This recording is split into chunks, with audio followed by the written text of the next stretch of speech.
Deuxième étape du Lovely Mill Tour, entre Corté et Solenzara, je rejoins à pleine vitesse Jean, le premier hôte de la journée, qui m'a préparé un Lovely Mill.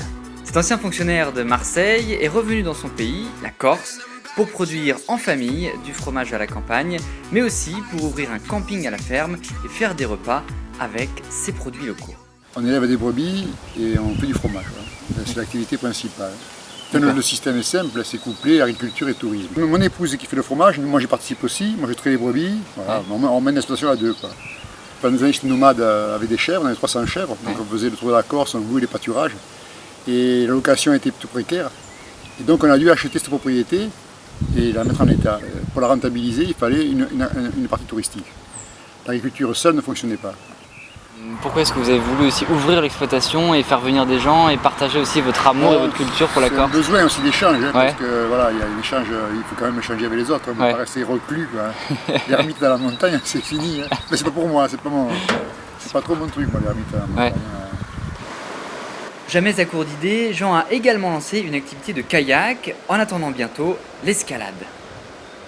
Dans le tourisme comme ça, en bord de route, au bord d'une rivière, il faut inventer. Il faut se servir du support existant au niveau nature pour créer une animation. Donc nous, le fer de lance, c'est le kayak, parce qu'on a des rivières en Corse magnifiques, et on reçoit un rassemblement international avec beaucoup de gens qui viennent du monde entier.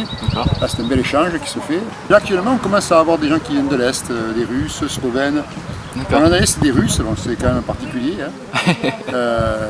Qui viennent de Moscou pour venir ici dans ce champ, c'est toujours extraordinaire. Et c'est quoi du coup la prochaine idée? J'imagine que vous êtes toujours en train d'innover. Les idées, il faut les faire suivre physiquement. C'est le physique qui ne suit plus. C'est tout simple en fait, les choses. Et il suffit de regarder autour de soi. C'est tout. Merci beaucoup en tout cas. C'est moi qui vous remercie. Je vous laisse manger un peu. Une bonne omelette au brucio, le célèbre fromage corse dans ce superbe cadre, rien de mieux pour se ressourcer avant ma prochaine rencontre.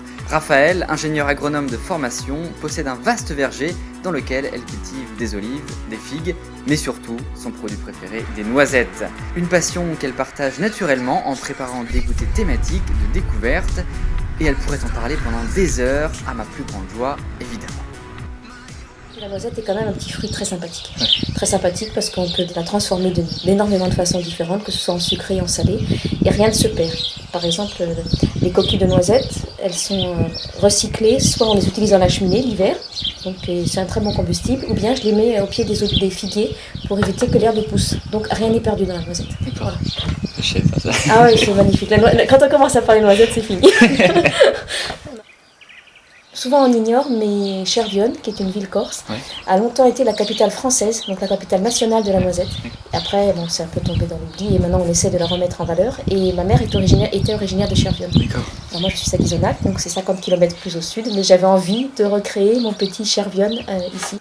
On reçoit des groupes pour dégoûter, et surtout des groupes d'enfants d'ailleurs, qui viennent, donc ils font une visite de verger, donc une visite guidée en expliquant selon les saisons les différents travaux que l'on fait, et après ils ont une dégustation des produits issus des fruits. Et je pense que c'est important qu'ils voient vraiment ce qui se passe dans la terre, dans les vergers, et ensuite comment c'est transformé et à quel produit on arrive. Mon rêve, ce serait de faire une ferme pédagogique. Et simplement, comme je suis seule sur 27 hectares, j'ai du mal à être partout à la fois. Merci en tout cas de votre accueil et très bonne continuation à vous.